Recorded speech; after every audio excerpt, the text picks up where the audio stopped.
Hi, friends. I'm Dinine. I'm the host of this show, The Space in Between. I'm a mom, I'm an attorney, I'm an author, and I'm also a widow. We're going to get into some really important stuff today, and I'm really grateful that you're here and you're going to be sitting with us on The Space in Between.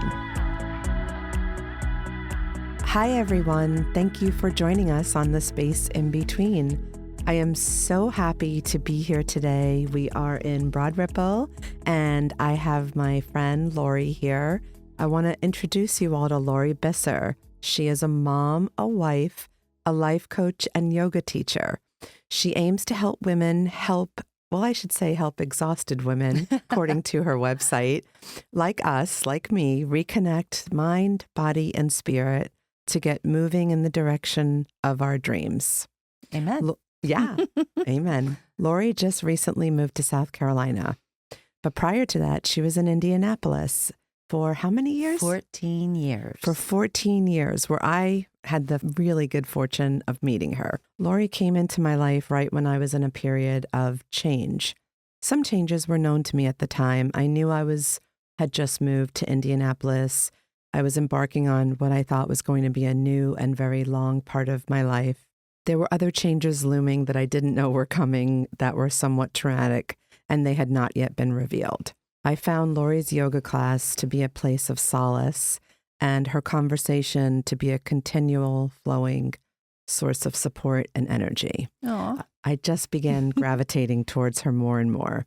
So I feel really grateful to have you here today, to have Lori here today in the studio with us, to sit on the space in between.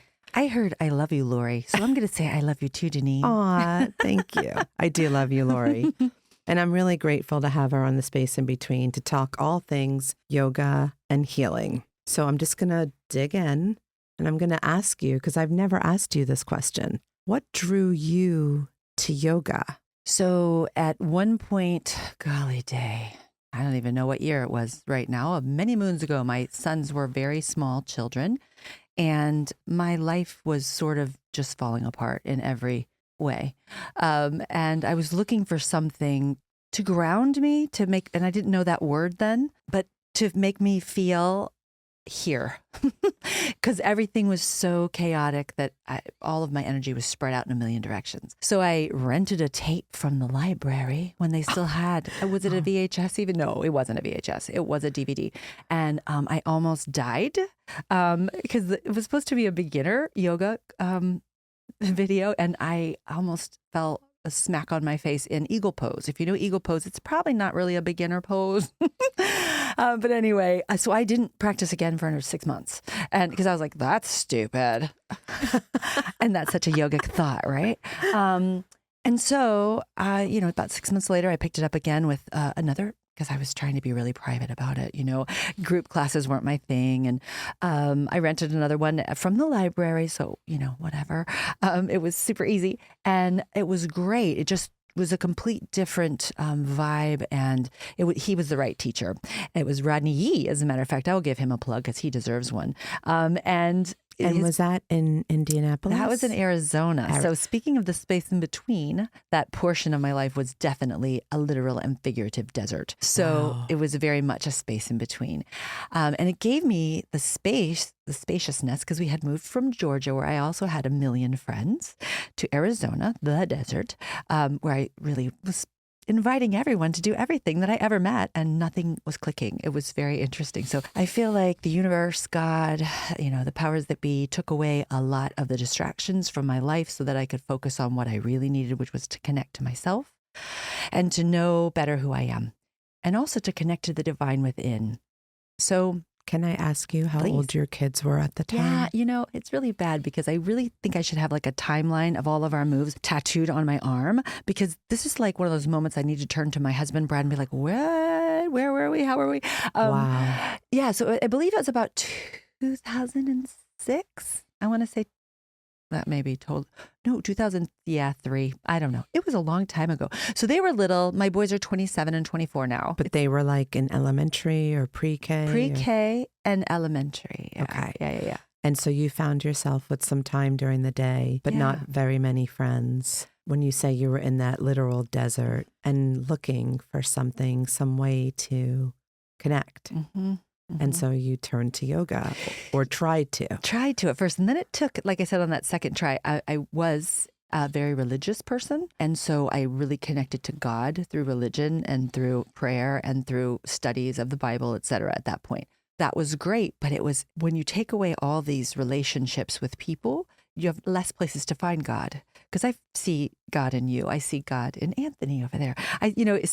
Then it was like I didn't know how to bounce off things. So long story short, as I started practicing yoga more and more on these little videos, I was just finding that I was creating and encountering the divine in me. I was encountering the peace that is this deep well that exists inside all of us. And it shifted pretty much everything for me. And what was interesting too is then didn't have a million friends like I did in Indianapolis or like I did in Georgia, but people started coming in. I started having some more friendships after I started to get grounded within myself. So let's explore that a little bit, because this is a theme, I think, it came up last night. I was at a Galentine's Day party and it came up where someone had listened to one of my shows and they reached out and they were like, Dinine, I can't believe you're such an inspiration. I can't believe how you just pulled yourself together. And first you lost your husband and then you moved and then you were alone. And I'm like, no, I didn't just pull myself together on Instagram, snap and you turn around and everything's great. I said, it almost killed me. Yeah. I slowly pulled myself together. But what I learned, the biggest lesson for me was the love that I thought I lost, I had to find and give to myself. And it's a struggle. I think we all struggle with self-love. I think what you're describing in Arizona, I think yoga was your conduit to find it. You have a wonderful husband. I've met him. I know that you're loved. I know that you're loved by your friends. You're loved by me. I know that you have love. But you had to find your own self-love. I know you have a good relationship with your dad like I do, even if I don't know that relationship deeply, intimately, right? I know the way we talk about our dads, but you still have to find that self-love. So I guess it's like a philosophical question. Is yoga a good conduit? And should everybody find their conduit for self-love, despite having that amazing man or woman or great dad, or, all those things that some of us accumulate in life? I guess I'm just sort of being philosophical here, right? Let's think about it for a second. So the question had a should in it. So it makes me as a life coach go, wait a minute. Oh, that's right. I'm sorry for all my friends out there who are life coaches. I know I'm not supposed to should. Do not should all over yourself. But Jason Barnaby would be freaking out right now, too. We might need to shift into the idea of, isn't that what life's all about? Is finding you inside of all of this, right? And self-love is the best way to put it. Some people might think that that's too gooey. And what does that even mean? Depending on what part of the path that they're on. So connecting to self might be for some of those people while they're running or, writing. I have a son who that's how he connects, just through writing fiction. So I feel like painting, cooking, singing, right? Yes. There's so many ways to connect to the energy in you. And I think that's love. I think love is that energy that makes all of us up. What brings you up is always a reflection of self-love, whether it's sometimes for me, it's blasting Van Halen in my car, right? Sometimes, but other times that could feel like chaos and I want it turned down and I put on jazz instead or something. But at times it feels like I'm connecting with my late brother and I raise that music up and I open the sunroof and I'm just bliss. It's pure bliss and I'm so happy. Yeah. So that feels like almost allowing him, his spirit, to love me for that moment. I love because that. That's a shared, we loved Van Halen. So that's a shared thing for the moment. I remember telling a therapist 5 years ago, I know we share this, even though we've never talked about it, love of the ocean, hearing the waves. My favorite. I was, while my husband was still alive, I was at an oceanfront resort with my daughter. My son was playing a baseball tournament somewhere near Virginia Beach. And I made sure I had an oceanfront room so I could get that peace. And I remember telling her, I was tossing and turning, listening to the waves, tossing and turning, tossing. It was not relaxing me. And I said to her the oddest thing. I got up and shut the slider because I didn't want to hear the waves crashing. And that has never happened to me before. And she said, you were in a zone where what caused you peace and calm actually was creating turbulence for you. The turbulent nature of the water, which normally calms you, and possibly a lot of people, right? That night and the next night, also, I shut the slider. Once my kids fell asleep, I didn't want to hear the ocean crashing. I can't think of another period in my life where I wanted that. But those couple of nights in Virginia Beach, I still am searching for why was that noise so turbulent for me? The same way at times a Van Halen song might be. And that's another side of the coin that maybe might be another show to explore. But the thing of getting back to this self-love, I think it was self-love for me to get up and shut the door and not force the ocean on myself that night and go, well, you typically love the ocean, so leave that door open and toss and turn till 4 a.m. Yeah, you get to be organic. Isn't that cool? Like some things that we love every day, we don't always have to have them be the exact same way. That's super interesting. And that's about having autonomy too, right? When you're 8, you may not get that because your parents may be like, oh no, that door's staying or whatever. This is what we do. This is what exactly. So that's just an interesting, I don't know that I'm necessarily following exactly what we're supposed to be talking about, or I know we don't want to say should or supposed to be, but it was an interesting thing that just popped into my head. Like, yeah, I love Van Halen and it Turn It Up and it's self-love, but there are times where I'm like, no, don't want to hear that right now. Absolutely. Not very often, I'll be honest, but. Absolutely. Yeah. So we're talking about like self-love. On Valentine's Day, by the way. On Valentine's Which is the best day to talk about it because there's so many things right now in the world that are taking us away from anything that's even like calmness, like peace, like joy, like love, like compassion, like, all the things that make us usually come together to connect to ourselves or to others. And so here we are on Valentine's Day and the energy that everyone around us has. No, maybe not everyone, but how when there's, it's French Friday on the calendar and someone announces it, I'm positive more people go get French fries. Absolutely. I definitely go get more French fries on that day. But I think or coffee day or pizza day. All the days. Yeah. And there's a day for everything. So weirdly, Google that. You will be surprised. But Valentine's Day is the perfect day to talk about self-love. And it's really cool that in this space between concept, we can really think through creating spaces between for ourselves, like in a yoga retreat, maybe. Yeah. Or looking at when life has foisted it upon you, and I'm living that now in South Carolina, and slowly but surely figuring that out. But it's interesting when so many layers of love, because I became an empty nester at the same time. I left all of my people in Indiana. Yes, I want to get to that. At the same time, yeah. So I wanted to sort of, I have a couple of other things. So I want to sort of ask you, we were talking about self-love, but I want to go a little bit. Does yoga have a potential for healing, physical healing?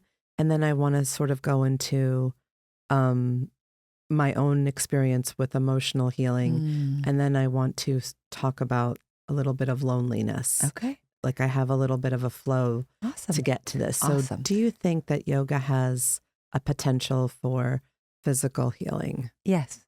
And if you'd like to Google that, there's so many studies that have been done that show that almost every aspect of yoga has a healing component. So breath work, asana, meditation, they're all healing modalities for things from gastrointestinal issues to high blood pressure, to anxiety, to depression, and beyond. There's even more, but I'm not gonna sell it like it's a magic pill.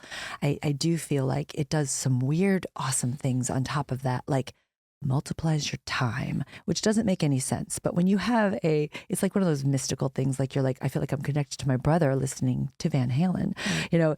When you practice yoga, you can leave the mat and you think, oh, I didn't have time for that class. I shouldn't have done that thing. But then the day somehow stretches out in a different way. I think it might have something to do with just more clarity of thought, more clarity of action once we start really being intentional about a practice in yoga. Yeah, I think that's amazing that people who can control or have clarity, more clarity in their thoughts seem to have better days. Like they just seem to sort of be able to flow through their days, handle surprises, maybe not good surprises, better. It's something I'm working towards all the time. So I believe in that. So I guess a supplemental question to that. I know that your class helped me immensely. I couldn't take it as often. I couldn't take it as often as I wanted to, but it did help me, especially during some of my initial traumatic phase.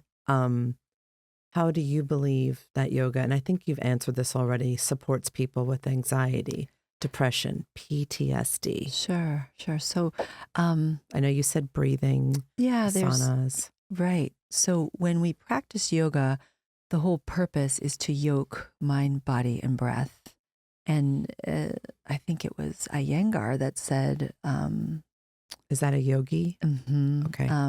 Gosh, I hope I'm quoting the right one. Yoga brings about the cessation of fluctuations in the mind. And what happens is when we focus deeply on breath and deeply on, the sensations in our body as they come and ebb and flow, just like those waves in the ocean, we have a more full experience of being human, and we can we can leave a little space before our reactions to a lot of things.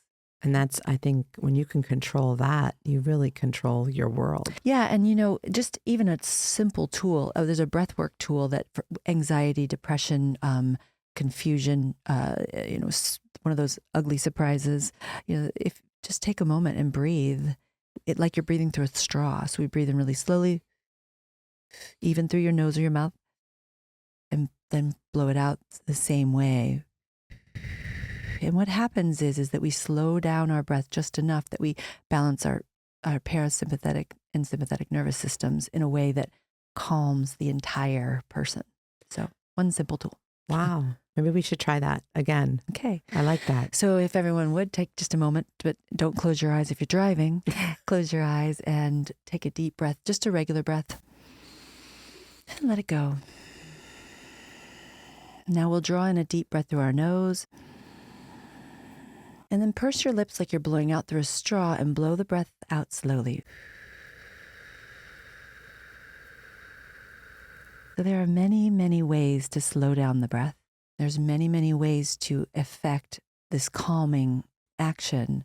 But if we simply remember slowing down the exhalation, that's the key. And a lot of people will just say, so breathe out slower than you did your inhalation. But if you purse your lips with that just automatically kind of gets you there. What a great visual to keep in mind, because I do always hear slow down your exhalation. But now that you said that with the straw, I'm going to remember that. Thank you. Yeah. I hope everyone who's listening really did that with us, and I feel better. I hope you all feel better. So for 2025, as you know, I think I talked about this with you on the phone the other day. I'm dedicating my show to exploring the loneliness epidemic across all different age groups. In some way, I hope every show touches on it. So I want to talk about women in our age group, 45 to 60. I know it affects other ages as well. I did a show on loneliness and seniors. I'm going to do college age kids. I'm going to do all of it. Brilliant. But there are people out there still raising children in our age group. There are people out there getting ready to send them off to college, or just sent them off, became empty nesters. Some of them are just looking around, making a life change. For me, I was in that group following the loss of my husband. Some of us are widows. Some of us are divorcees. I met someone. I thought I had found love, purchased a home, put my daughter in a beautiful private school here in Indianapolis. I moved lock, stock, and barrel across the country, and very soon thereafter, quite literally, found myself the cliche, like a movie cliche of completely being like left on a doorstep alone. I was away from anyone who loved or cared about me, no real friends at that moment to speak of near me, no one to call in the middle of the night if I heard a sound. I could call someone far away, but no one to come over and check. Having a daughter that had to finish school, so I was stuck. It was close to the loneliest emotionally I've ever been, but physically, it was the least amount of human contact I think I've ever had with other humans in my entire life. It was dysregulating and traumatic. It took multiple modalities for me to get over that monster of time, that monster of place, that monster of a person, I guess, being in my life. But for yourself, when you made a move across the country for many different reasons, not for anything that had to do with what I encountered, but you found yourself recently separated from humans that loved and cherished you, even though you were with someone who loved and cherished you, but from your community. You're in a very happy and stable marriage to a wonderful man. He was pursuing a dream. You were pursuing it with him. You moved to a beautiful town in South Carolina. So for women or men who are out there and they're either downsizing or they've recently been divorced or they're following their partner's dream, they're moving homes, they're moving maybe just across town, or they're leaving something behind for whatever. I've included a whole bunch of different, like I said, dysregulating and traumatic events to the happiest of events, but still could be dark. This is what my show's about, right? There could be dark times in the brightest of things, and there could be dark times in the darkest of things, but you still have to find the light in both. There's loneliness there in all of it. So I don't want to speak for you. I want you to speak on this. Let's talk about it. Let's talk about Lori's journey, and let's talk about maybe if you want to bring your yoga practice into it at some point, but just first in general, losing this beautiful community that loves you and cherishes you and Brad so deeply, starting over in South Carolina. I know you had to leave didn't have to leave your dad behind. He chose, but your kids, I know one of them moved to the state, but didn't move near you. You know, that happens to all of us. They go to a school, they go to college, it happens. Grow up, they move out. No one told me. It's a horrible twist. I mean, plot twist. What? So I don't know if you want me to dwindle that down further, or if... Is the question you're asking, how do you do it? Like, how, when you first thought about moving, I know that there was a lot of anxiety, even though you were moving with this wonderful partner who was going to support you. And then once you got there and you were living it every day, you were encountering some sort of loneliness because you had left this community behind. Yeah. So there's so many things that complicate these moves, right? And we've done too many moves to count, really, at this point.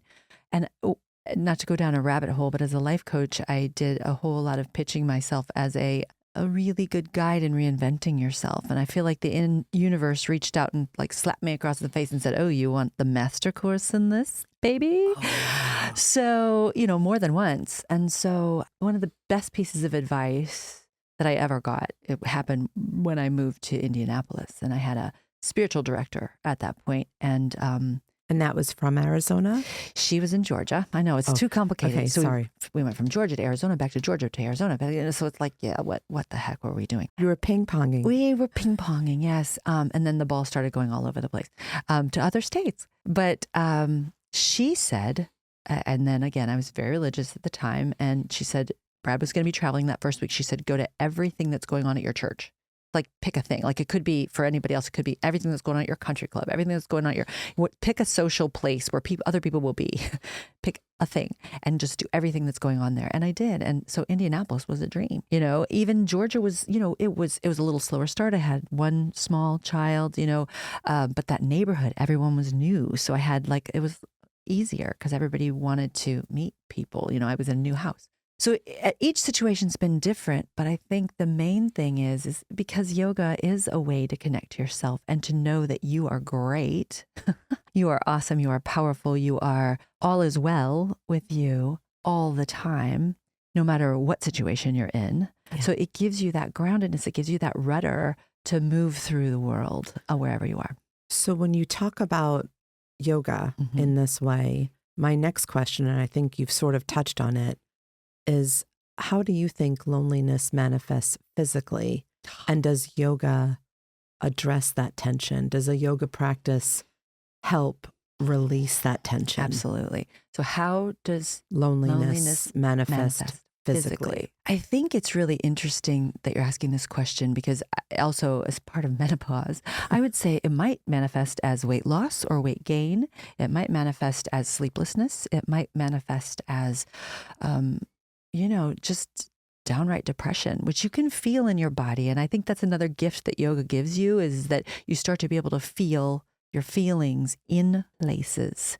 You know what I mean? Like I can say to you, you're sad. Where are you feeling that now? What does it look like? Getting up close and personal to understand the things that we're feeling is another gift that comes through a deep yoga practice, a deep meditation practice as well. If you're a person who's been either like Lori, chose to make this move full-heartedly, but is now experiencing the loneliness of that move. I'm kind of laughing that you're saying full-heartedly because I tried so hard. Everybody would say to me, because we knew for like a year or so before, a year and a half before I moved, oh, Lori, this is going to be so hard. And my first instinct is to be like, it'll be fine. It'll be fine. It's going to be great, because I'm typically a very positive person. But I know that once I actually got there, there was this anger. There was anger and there was, sadness that, my poor husband, he had to deal with all that and he's still dealing with it. God bless him.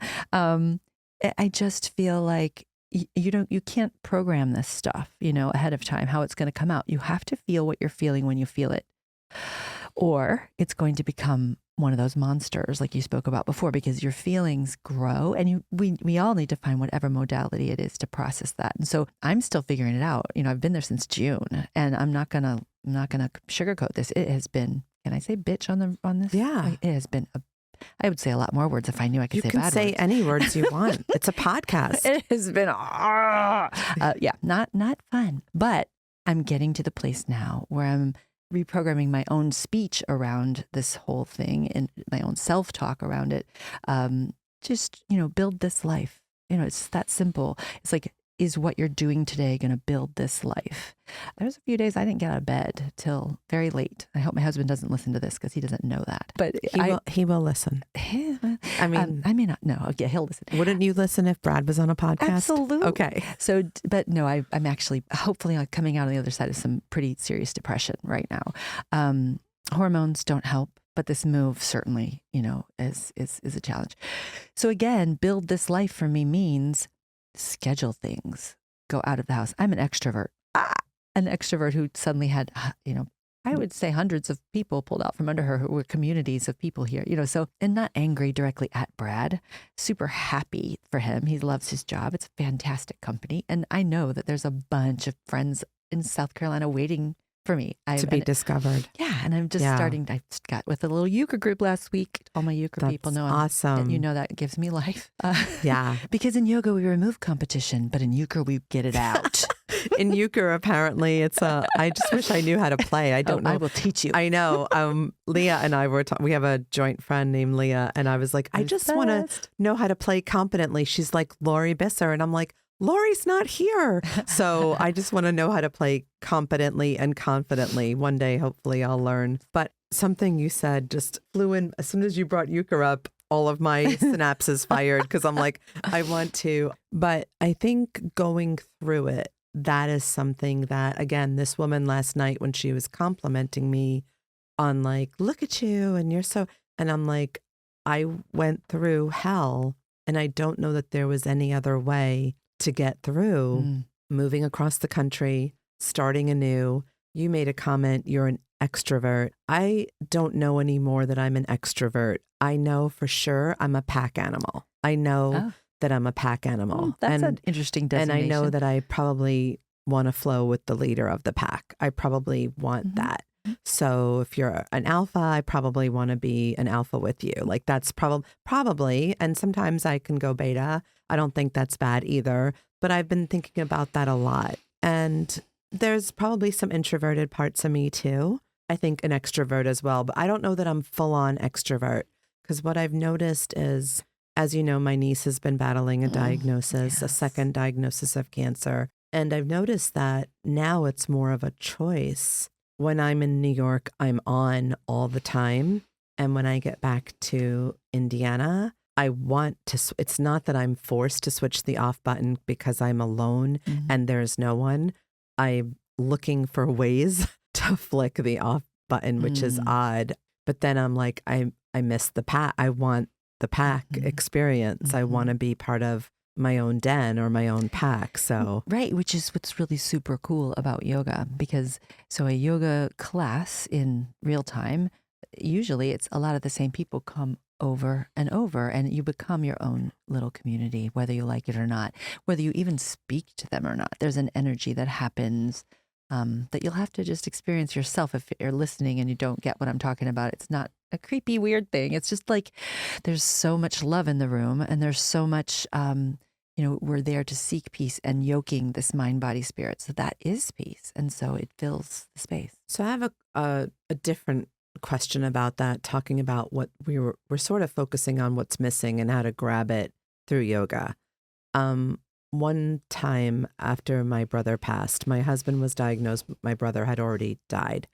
And I was really struggling and missing him immensely. My brother, very opposite of my husband, my brother was larger than life in every way. The most alive person I've ever known. Still, 12 years later, find it hard to believe at times he's gone. But I remember I was doing, what's this pose? I can't think of it all of a sudden. Tree, Looks like I think, tree, yeah. where you balance. And I always was able to do it because I was frequently in class before 3 knee surgeries, and now I still struggle with it, but couldn't do it that day, no matter what. Couldn't do it. And went back 2 days later, couldn't do it. So after class, went over to the teacher and was like, what's going on? Can't do it. Nothing's happened. Nothing's different. He was like, sometimes your body is telling you that your life is out of balance when you can't balance. And I was like, what? And he was like, I just was laughing at him. I didn't really get it. He was like, what's different about your life? And I kept saying nothing. I have the same diet. I have the same this. And he was like, what's different about your life emotionally? And I was like, well, everything's the same. I mean, my brother died. My brother died, Well, just that little thing. No, but it wasn't little to me, but I didn't think it would affect me. That's how disconnected I was. Yeah. And he was like, your brother died when? And I said, about 3 months ago. And he was like, and how is that for you? And I was like, it's effing horrible. Yeah. I wake up every day and I want to like kill someone. Like I want to throw a rock through a window. Like I'm angry as hell. And he was like, okay, so your life is out of balance. And I'm like, why? And he was like, because your brother died. And it was so... It's interesting how much he had to say that to you for you to get it. And it's true of so many people that we are so disconnected from our bodies. We're so disconnected from our experience. And, what do they say? We're not human beings. We're having this human experience. We are spiritual beings having a human experience. And so we need to feel what we feel when we feel it. And we need to know that it's okay. So being sad is okay. Being angry is okay. We just have to take care of that emotion rather than probably killing someone or throwing a rock through a window. Like Thich Nhat Hanh always said, hello, anger. Hello, my anger. I'm going to take care of you. And he actually teaches you to see it as a small child and you're taking care of it. So it's part of you and it's okay. I used to have a book of his quotes by my bedside. I don't know what happened to that book. I had it in New York. I don't know what happened to it. So I'm sort of trying to go to this next part of what's for me in my journey, right? I know that once I started really noticing what I loved about my life, even when I hated being in this town, there was a time that I hated being here. I was in a town I didn't know anyone. The only person I knew I really did hate. I was in a house that was really unfamiliar to me. I started to force myself to notice things and force myself to notice something I liked. So it started with my cardinals outside in my tree in the middle of winter. And your brother. Your husband. I think possibly, for sure, probably. I always thought my brother was a Blue Jay, but he started possibly appearing as Cardinals and started tweeting and talking to me. And as I started to notice the Cardinals, I started to notice there were no trees, no leaves on the trees. And then I started to notice my yard, really not a bad yard. And little by little, the grief would overtake me, the anger would overtake me that I'm stuck here. But then I would go back to noticing my dog and how much I loved him and stop taking him for granted. Then I would notice how great my bed is. I have a really great bed. I have a great bed in New York and Florida too, but I would notice my bed. And then I started to notice people like you and how I liked being around you. I started doing things like that. So I know this is a big part of who you are every day, but it helped me immensely to just start to bring in, it sounds so hokey, Lori, but I'm just going to say it, the gratitude. Oh my gosh. You think gratitude is hokey? No, it's not hokey. It sounds hokey and like everybody talks, like I just don't want to do this retread of a retread of a retread, but gratitude. Are you referring to my podcast, Gratitude Sandwich? No. So my point, I guess, in poking fun at you back is I feel like so many things in life, the answers are so simple. And so it can sound hokey, it can sound whatever it wants to sound. But the truth is, did it make you feel better? It did. Did it put you on a path to healing? So this is what I'm going to say. It wasn't easy. And like I was telling that girl last night, it was baby steps because the anger was so much stronger and more powerful. And the sadness, which I think is always anger turned inside out, was more stronger. And Taylor Swift, the miracle move on drugs, did nothing. So I got off nothing. Mel Robbins with the drinking, that didn't nothing. After a while, it was me taking me out of it and me loving me. So this is my question for you. I know that gratitude's your thing. It is. How does gratitude help? Oh my God. Guys, she's got a shirt. She just opened up her sweater. She's got a shirt that says gratitude. It literally says it. It's 1 of 10. So my next question queued up is, what role does gratitude play in healing from loneliness, and how can yoga, because I was trying to get to gratitude helped me heal, but I don't want it to be hokey in that, hey, if you're down and your house just burned down, just be thankful. That's what I was trying to, that's 100%. Why I was going deep here. And I'm sorry if I took too long. No, I just don't want to, I'm burying, what'd you say? I said, it's your podcast. Right. But I don't want to, I didn't want to bury the lead, but the lead is, I don't want to be toxically positive. Absolutely. And there's that, circumventing your own emotions by doing so, right?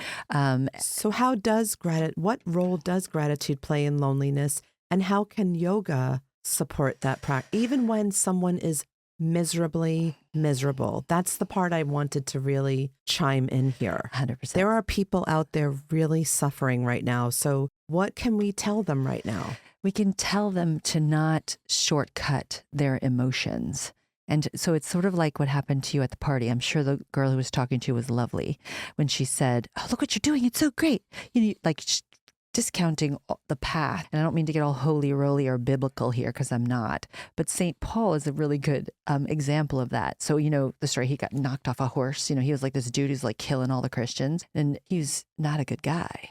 And he gets knocked off a horse and blinded. And I bet everybody listening is like, yeah, and then he was a great guy and he was doing all these great things. Well, I think if you do the study, it's about 4 years before he was actually out preaching or doing anything.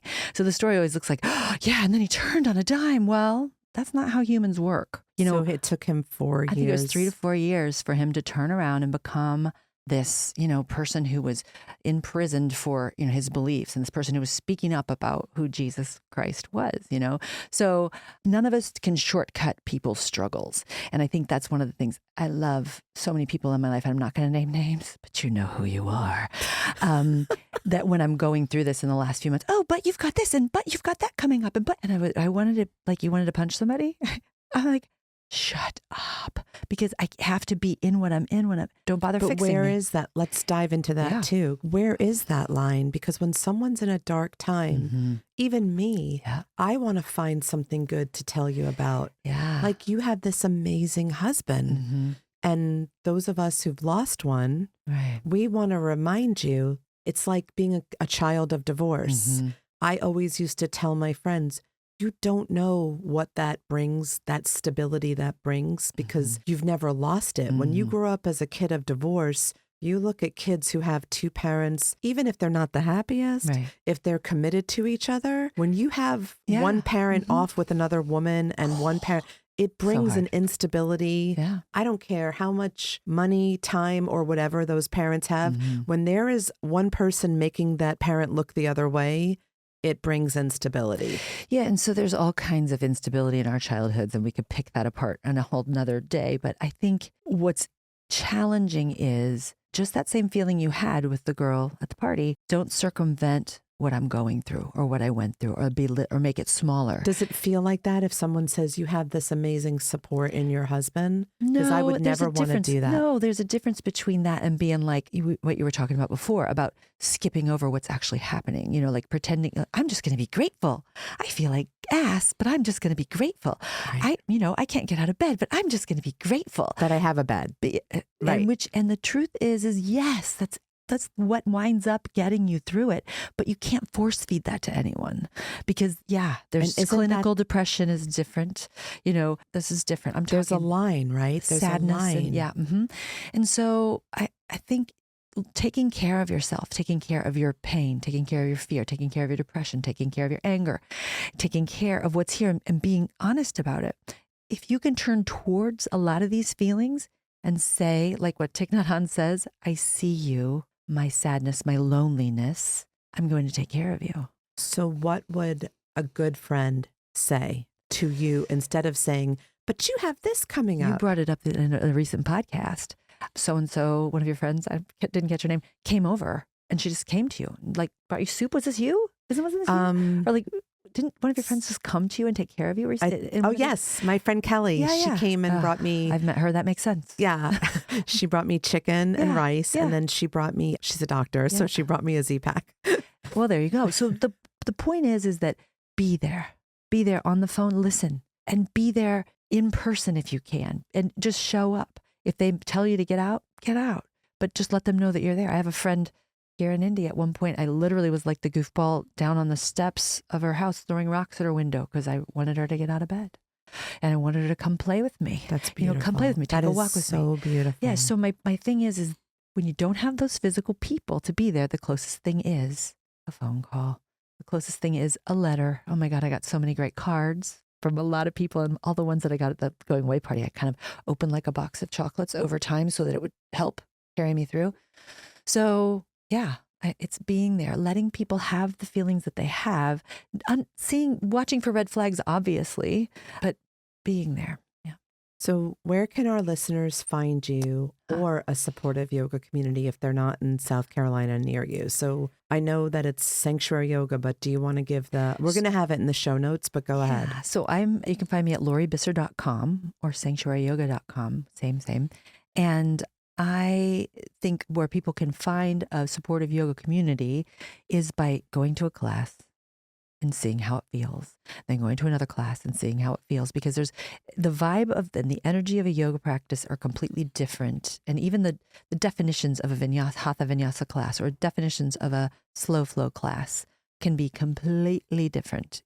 I just experienced this in South Carolina as opposed to Indianapolis. So you have to go and see what it feels like physically, and you have to start just exploring. Experiencing it, feeling it. Be, again, just like that friend, be present, be present to it. And keep looking, just like you would for a therapist. If you go to a therapist and you don't like them, you don't go back. You go to a different therapist. Amen. Yeah. Absolutely. Yeah. And I just want to let all the listeners know that Lori and I are going to be doing my first ever retreat. She's an old hand at these retreats, but it's going to be the first Sanctuary Yoga Space in Between retreat. So look for more details at DinineSig.com and sanctuaryyoga.com or LoriBisser.com, and more details to come, guys. Thank you so much, Lori Bisser. Yay. And thank you for all of you for sitting with us on the Space in Between. Thank you so much for joining me today. Remember that even in your worst days, there is always something beautiful. You just need to look for it. Until next time.